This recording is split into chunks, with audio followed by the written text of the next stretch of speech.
Hey everybody, and welcome back to NFL Nexus.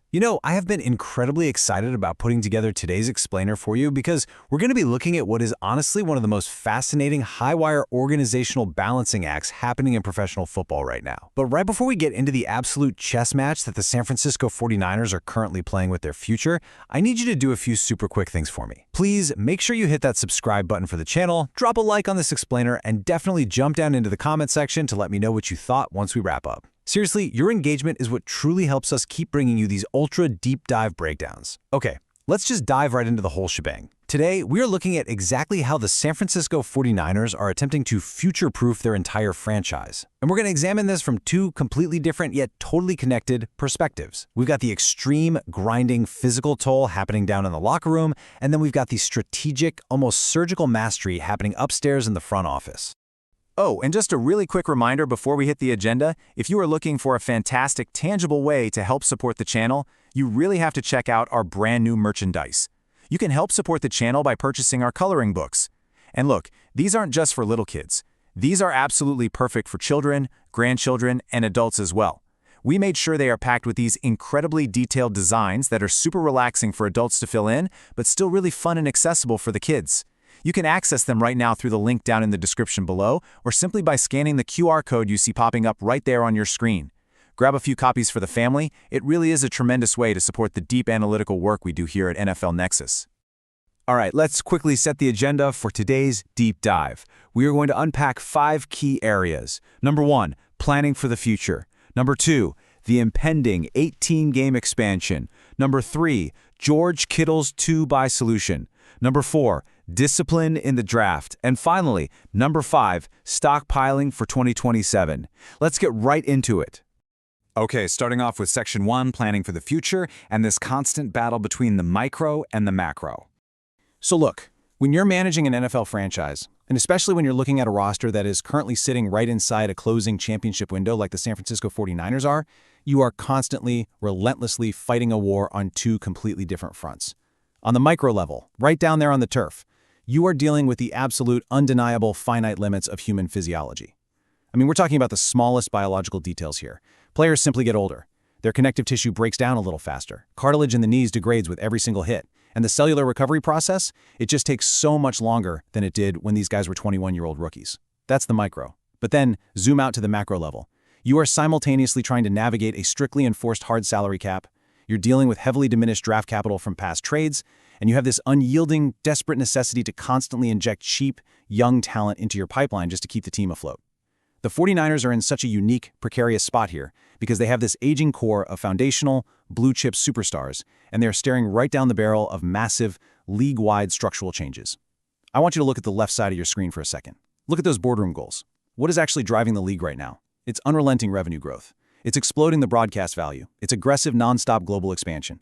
The NFL wants to be the biggest worldwide behemoth on the planet. But then look at the right side. Look at the stark realities the players face. Every single step the league takes toward those massive corporate goals directly and violently amplifies the physical toll on the field. When the league signs some massive new international broadcast deal, the executives pop champagne. But the players? The players are the ones sitting in hyperbaric chambers and freezing ice baths at 3 in the morning, trying desperately to manually reset their entirely disrupted circadian rhythms. It is just a grueling, exhausting reality, and the friction between these 2 columns, the boardroom and the locker room, is hitting an absolute boiling point right now. And honestly, that perfectly brings us to Section 2, the 18-game expansion, which is just an incredibly grueling horizon for these guys. We really cannot talk about the future of the 49ers, or frankly any NFL team, without acknowledging the absolute tidal wave that is heading straight for the league's schedule. And look, for a team stationed way out on the West Coast like San Francisco, travel is already this massive, undeniable disadvantage that is just baked right into their zip code. They routinely clock some of the highest air mileage in the entire league just playing their normal run-of-the-mill domestic schedule. But what's coming next? It's going to push human endurance to its absolute breaking point. The escalation here is just staggering when you really hone in on the smallest details of the itinerary. Back in 2021, the NFL broke its decades-old tradition and added the 17th game. And looking back, that was really the first crack in the dam. Now, I want you to look closely at the reality of 2026 on this timeline. The 49ers aren't just playing stateside anymore. They have essentially become the poster boys for the league's aggressive global expansion. They are scheduled to return to Mexico City for the first time since 2022. And if you know literally anything about sports science or kinesiology, playing a high-impact collision sport at the elevation of Estadio Azteca, which is sitting way up there at over 7,200 feet above sea level, is unbelievably taxing on the human cardiovascular system. Your lungs are burning, your heart is working overtime. Recovery from a single game at that altitude takes days longer than a game played at sea level. But guys, that's not even the most extreme part of their 2026 itinerary. They are literally slated to start their season against the Los Angeles Rams at the Melbourne Cricket Ground in Australia. Let's just pause and think about the granular, microscopic logistics of that trip for a massive NFL roster. You are talking about a 15 to 17-hour flight across the Pacific Ocean. You are literally flying across the international date line. The physiological toll of that kind of air travel, just the sheer, mind-numbing jet lag, the deep muscle stiffness that comes from prolonged exposure to cabin pressure, the complete upending of a player's REM sleep cycle, it's astronomical. And we know this for a fact through incredibly detailed sports science. Soft tissue injuries, things like hamstring tears, calf strains, growing pulls, they completely skyrocket when players do not get adequate rhythmic sleep. And then if we just look a tiny bit further down the timeline, somewhere between 2028 and 2031, we are fully expecting the official contractual leap to an 18-game regular season. So the crucial point we have to focus on is this number right here, 18. 18 regular season games. I really want you to just let that sink in for a moment. For decades and decades, the 16-game schedule was considered the ultimate brutal war of attrition. Just surviving 16 games was a badge of honor. Adding that 17th game a few years ago already stretched 53-man rosters incredibly thin. It routinely forces practice squad guys into these massive, high-leverage starting roles by the time December rolls around because the starters are all in the medical tent. But 18 games is basically an inevitability at this point, and it's driven entirely by television contracts. The league knows, they have the data, that an extra week of regular season inventory is worth billions and billions of dollars to the broadcast networks like Fox, CBS, and Amazon. But for an older, veteran-heavy team like the 49ers, an 18th game isn't just another casual Sunday highlighted on a calendar. No, it means dozens and dozens of extra high-impact, literal car crash collisions. It means hundreds of extra miles run on tired, inflamed joints. And it means an exponentially higher probability that a catastrophic, season-ending injury is going to happen to a foundational franchise player. And this quote right here, it just brilliantly illustrates the exact frustration that is completely boiling over in the locker room right now. Look at what 49ers tight end George Kittle is actually saying here. We added a game already and pay wasn't increased, and you're going to add an 18th game and not increase pay again. We really have to look at the incredibly specific historical context that Kittle is referencing here to truly understand where this massive friction is coming from. Back when the 2021 collective bargaining agreement was ratified to include that 17th game, the player's actual physical workload increased by roughly 6% across the board. However, for veterans who are already locked into standard multi-year contracts, their base pay structures didn't just magically jump 6% to match it. They were essentially asked by the league to risk their bodies, their livelihoods, for an extra week of high-leverage, incredibly violent football without any proportional bump in their financial guarantees. And you have to remember who is saying this. Kittle plays quite literally one of the most physically punishing positions in all of professional sports. Think about his job description. He is blocking 260-pound freak athlete defensive ends in the trenches on one play, and then on the very next snap, he's stretching out vertically to get tackled by heat-seeking safety over the middle of the field. When he points out the utter lack of financial incentive for enduring a completely gratuitous 18th week of that specific type of physical trauma, it highlights a really deep systemic grievance regarding exactly how the league compensates its foundational labor force. So what's the fix? That brings us to Section 3, Kittle's 2-buy solution, and this concept of protecting the brand. Because look, Kittle isn't just standing at a podium complaining to the media, he's actively trying to problem-solve this issue in real time. I want you to look really carefully at Kittle's specific choice of vocabulary here. Read this quote: "I think that there should be 2 buys already for 17 games because when all of your star players are getting hurt, I don't think it's very good for the brand." Look closely at that absolute last word, the brand. That is fascinating. Kittle is acting as a masterclass communicator in this exact moment. He understands better than anyone that purely arguing from a standpoint of human empathy, like, hey, our bodies hurt, that often falls on completely deaf ears when billions of dollars are sitting on the boardroom table. So what does he do? He deliberately shifts the entire narrative. He is using the NFL's own corporate language of marketing, of television ratings, and of entertainment value directly against them. He is essentially telling the owners, look guys, you are selling a premium television product. Your entire product relies completely on the viewers tuning in on Sunday to see absolute superstars like Christian McCaffrey, Brock Purdy, Nick Bosa, and myself. If you stretch the schedule so incredibly thin that half of your marquee stars are sitting on injured reserve in a walking boot by December, the actual quality of your product completely plummets. The primetime games become sluggish and unwatchable. The ratings will inevitably drop, and the brand suffers. It is an incredibly shrewd, highly calculated argument that directly ties human bodily health right back to the league's corporate bottom line. And that brings us to his ultimate bottom line demand, perfectly represented by this number right here. 2 bye weeks. Kittle is arguing that even right now, even today, in the current 17-game era, a second bye week should be the absolute bare minimum safety measure instituted by the league. If the NFL is going to force players to travel to highly taxing altitude environments in Mexico City, to fly literally halfway across the entire globe to Australia, and to constantly play on short, compressed weeks for Thursday Night Football, they simply must build in a second week of dedicated biological rest. We are talking about the smallest details of recovery here. A second bye week allows massive, systemic joint inflammation to actually subside naturally. It allows the tiny, microscopic micro-tears in the muscle tissue, tears that occur every single time they play on a Sunday. It allows them to heal properly. It allows concussive and subconcussive impacts to fully clear from the brain before taking another hit. It quite literally allows these incredibly tuned athletes to produce higher quality, faster, more explosive football for a much longer period of time. Let's actually look at the granular math of what this would look like, because honestly, the logistics here are fascinating. This table brilliantly illustrates the structural shift Kittle is talking about. So over in the current model, we have 3 preseason games, 17 regular season games, and exactly 1 bye week. That gives us an 18-week regular schedule. Simple enough.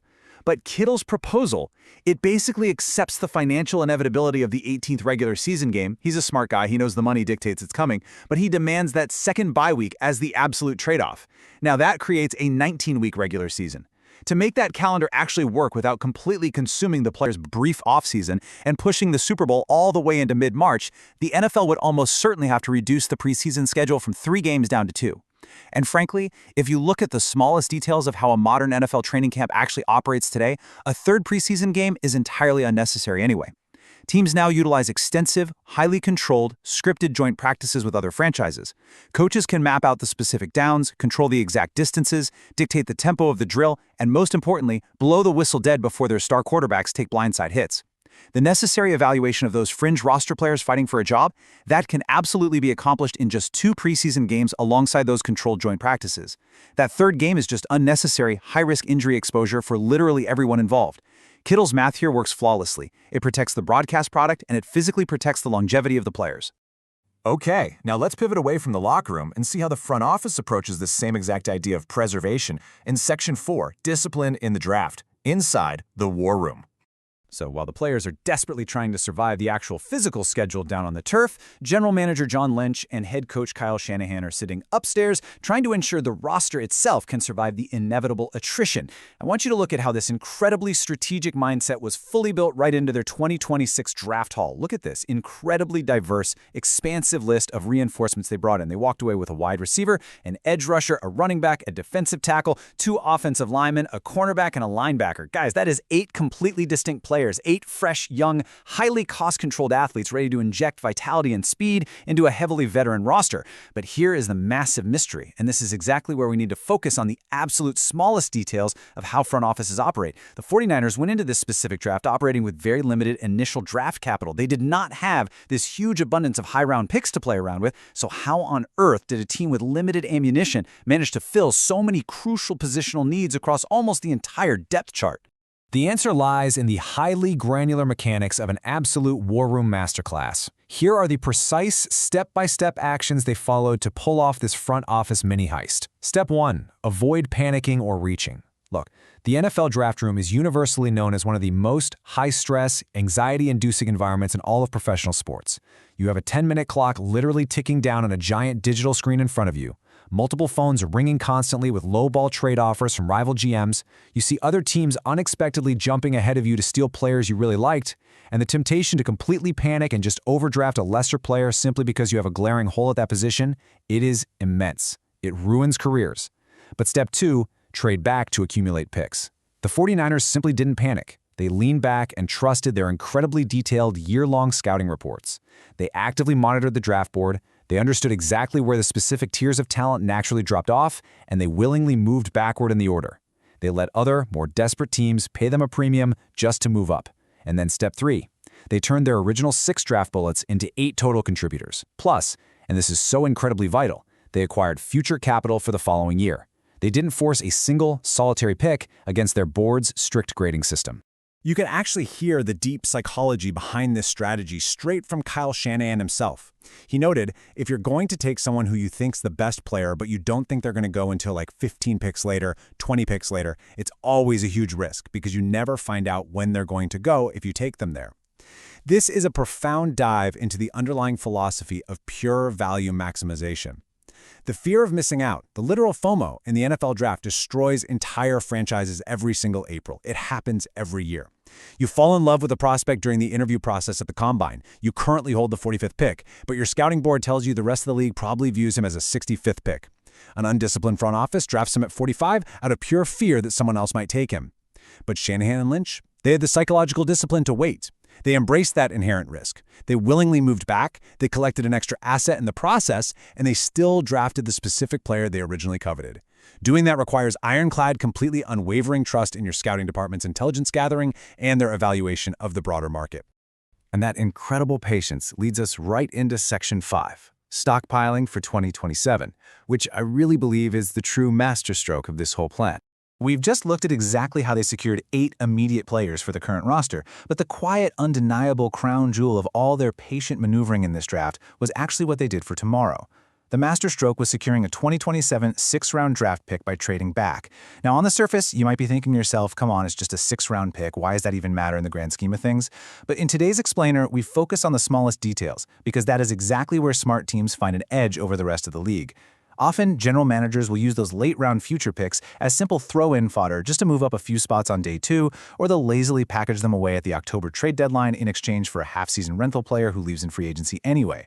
But the 49ers firmly, stubbornly held on to this 2027 pick. They completely refused to trade it away.